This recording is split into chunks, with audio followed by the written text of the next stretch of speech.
imagine, for just a second, that you are a devotee living all the way over in Australia. Okay, right. Long way away. Yeah, exactly. And you've spent the entire year, maybe even longer, anticipating your sacred yatra to India. Well, the anticipation would be huge. Huge. I mean, you've meticulously planned your Kartik yatra. You're dreaming of the Yamuna snan in Vrindavan or, the Ganga snan in Mayapur. Right? It's the trip of a lifetime. It really is. You've invested your time, you've navigated all those visa processes, and you've spent thousands of dollars for this profound spiritual recharge. You are ready to collect blessings that will basically sustain your soul for the rest of the year. And that is, that's the absolute peak of spiritual anticipation. You're Yeah. crossing oceans for this transcendent, deeply internal experience. Exactly. But there's a glaring unspoken challenge waiting for you on those riverbanks. Yeah, and it's a big one. It is. It threatens to completely disrupt this blissful experience, and it's a challenge that disproportionately affects women. I'm talking about the startling absence of a safe, private place to simply change your clothes after taking that holy dip. Right. It is the exact moment where the sacred just crashes headfirst into the logistical. Oh, that's a perfect way to put it. And it's not just an isolated issue for, international travelers, right? Mhm. If we look at the data from Mahakumbh 2025, Yeah, those numbers are crazy. they are an astonishing 320 million women. That is effectively the entire population of the United States facing this exact crisis of dignity in a single geographic event. It's just hard to wrap your head around. Completely. So, today's deep dive is all about this massive, overlooked crisis of dignity in public spaces. And more importantly, we're going to examine this ingenious, backpack-sized solution that's designed to restore privacy for millions of women worldwide. Which is such an incredible innovation. It really is. We're looking at a mix of source materials today, personal manifestos, product design blueprints, and some really revealing social impact surveys surrounding an initiative called the Devi Change Room.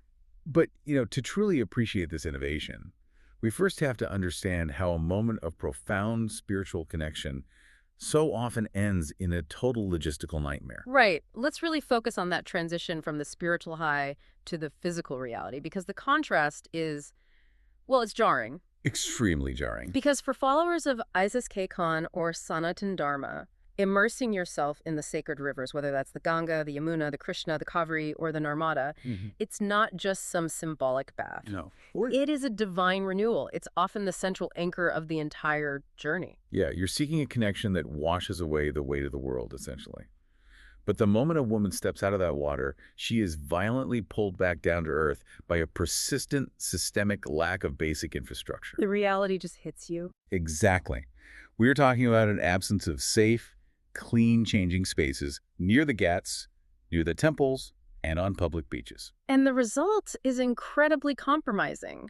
Because of this missing infrastructure, from what our sources say, many women actively avoid the water altogether. Yeah, they just opt out entirely. Which is heartbreaking. I mean, they travel across the globe from places like Sydney or Melbourne, stand at the edge of a sacred river they've dreamed of for years, and they settle for just sprinkling a few drops of water on their heads. It's a huge compromise. They're shortchanging their own faith, missing out on the full experience purely out of anxiety and fear.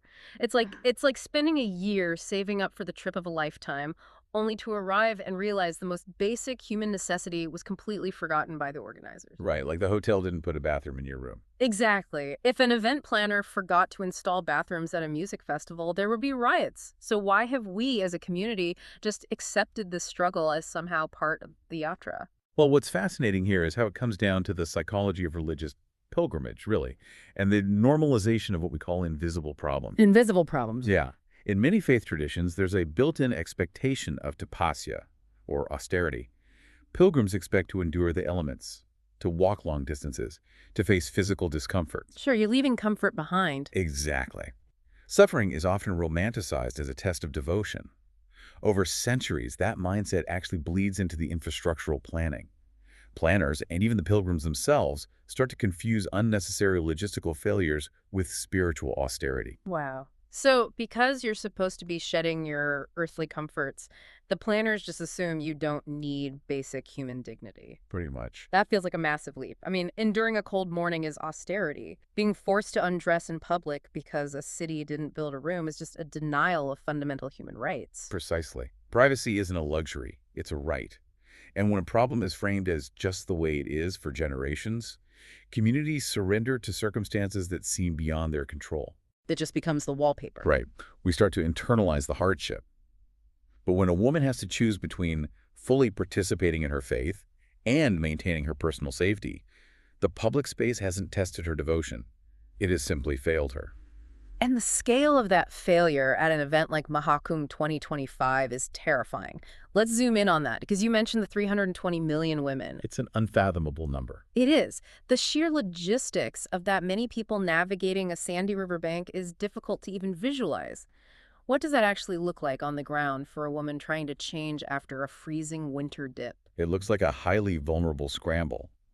Women are routinely forced to use highly unhygienic mobile toilets as makeshift change rooms, Uh, which is awful. which presents a severe biological hazard, yeah. Yeah. They're standing in endlessly long, chaotic queues, shivering in wet clothes. Just waiting for a dirty toilet stall. Exactly. And local opportunists often set up these flimsy temporary screens and charge extortionate fees just for a few minutes of use. And from what I understand from the surveys, the proliferation of smartphones has introduced a completely new, just paralyzing layer to this, right? The fear of hidden cameras. Oh, absolutely. That is a massive deterrent today that simply didn't exist 30 years ago. A makeshift tent, constructed of tarps by an unregulated vendor, offers zero psychological security. Because anyone should be recording you. Women are keenly aware of that. Yeah. So instead of risking the tent, they opt to change in the open by having family members form a human ring around them with towels. Or, honestly, they don't change at all. They just start walking. Right. Walking miles in the biting cold winter air, soaking wet, just to reach a bus stand or a parking area where their vehicle is. Which is incredibly dangerous for their health. It is, and this is exactly the reality that an IT software engineer named Rachana Gupta witnessed. Yes, her story is so central to this. She's a mother of 2 daughters, 15 years of corporate engineering experience. She saw this crisis unfolding on television, and then she lived it firsthand with her own daughters during the Mahashivratri Amrit Snan at Prayagraj. Seeing statistics on a screen is one thing, but standing on a freezing riverbank with your daughters, realizing the infrastructure has entirely abandoned you, that forces a different kind of calculation. Okay, but I have to push back on the premise of this infrastructural failure for a second. Let's unpack this. We are talking about Mahakumbh. The government builds massive temporary megacities for this event. True. Huge investment. They lay down power grids, they construct pontoon bridges, they utilize advanced AI for crowd control.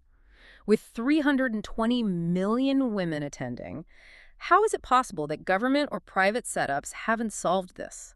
Why are we relying on occasional, inaccessible tents? It's a great question. It's really a question of spatial and temporal dynamics. Mega event infrastructure excels at continuous flow. Meaning moving people along. Right.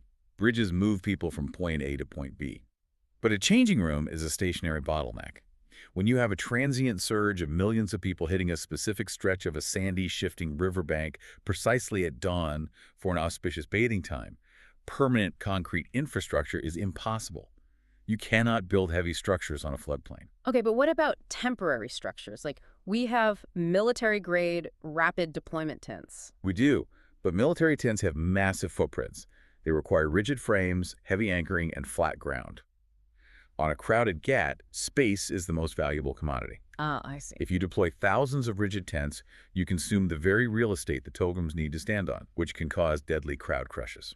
Wow, so the tents themselves become a hazard. Exactly. Furthermore, temporary tents become unhygienic within hours, and they require a massive security apparatus to monitor for things like those hidden cameras we mentioned. Centralized, bulky infrastructure simply cannot scale quickly enough to meet a simultaneous decentralized need of this magnitude. That makes a lot of sense. Top-down fixed infrastructure just fails here.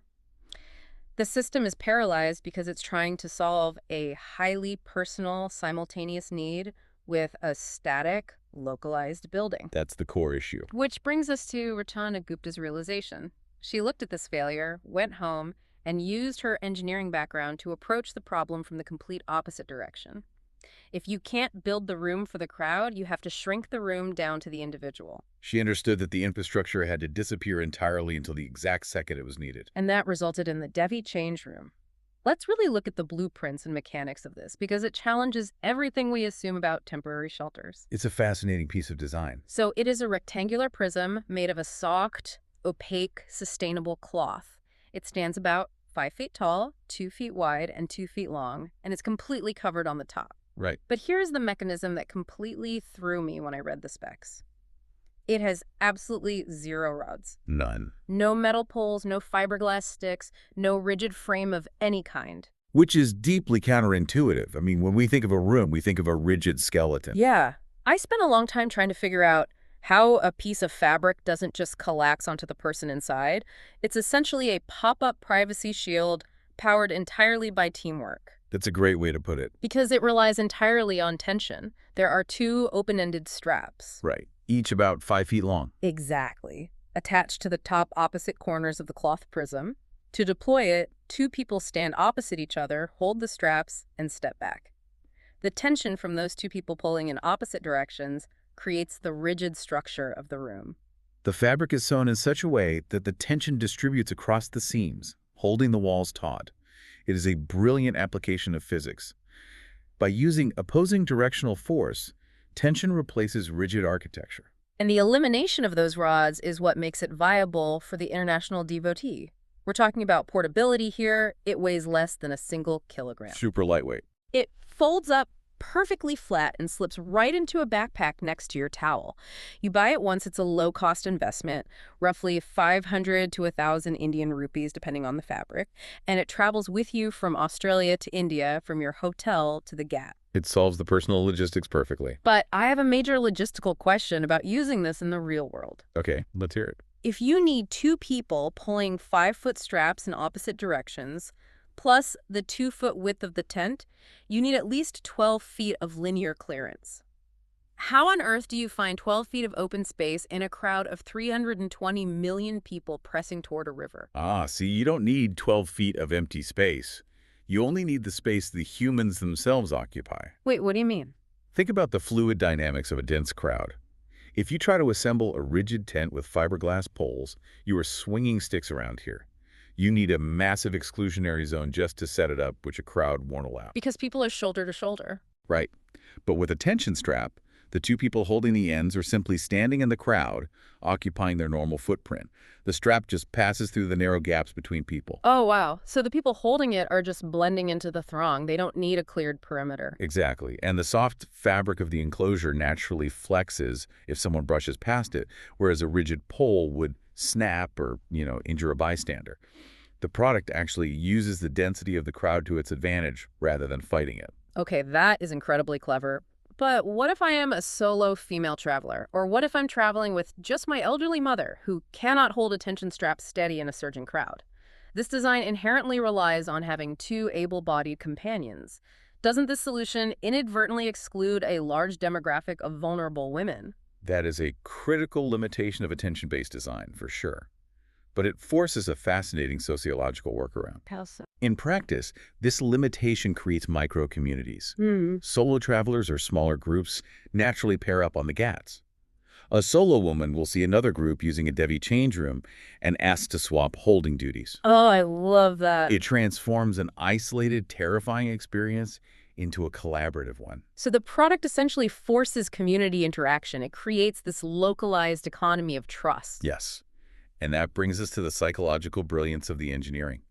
We talked about the fear of hidden cameras and unregulated tents earlier. Right. Security isn't just about having 4 walls. It's about knowing who controls those walls. Right. By requiring 2 people to hold the structure, the product physically leverages the family or community unit into the solution. That completely flips the dynamic of the traditional changing room. Historically, men, husbands, fathers, brothers, they stand awkwardly on the periphery of this problem. They turn their backs, they try to hold up flimsy towels in the wind, but they lack a structural tool to genuinely protect their family members. Because what can they really do with a towel? Exactly. But the Devi change room gives them a direct role. By holding the straps, men actively take responsibility for the safety and dignity of the women in their lives. They form the structural integrity of the room. That is powerful. For the woman inside, knowing that her trusted family members or fellow pilgrims are literally holding up the walls of her privacy, that provides a psychological armor that a faceless, unmonitored government tent could never offer. It shifts the burden of safety away from a paralyzed municipal government and places it directly into the hands of the community, equipping them with a tool that actually works. Absolutely. And what's amazing is the momentum behind this. It's shifting from just a clever travel accessory into a highly targeted, large-scale social movement. Yes, Rachana Gupta has a massive vision for this. She does. She made a public promise before the Mahakumbh in 2027, taking place in Haridwar and Nashik, where they're projecting 100 million women will attend. She is going to permanently change the landscape of India's Ghats. A goal of that magnitude requires a distribution and manufacturing model that is just as decentralized as the product itself. Which is exactly what they are doing. And here's where it gets really interesting.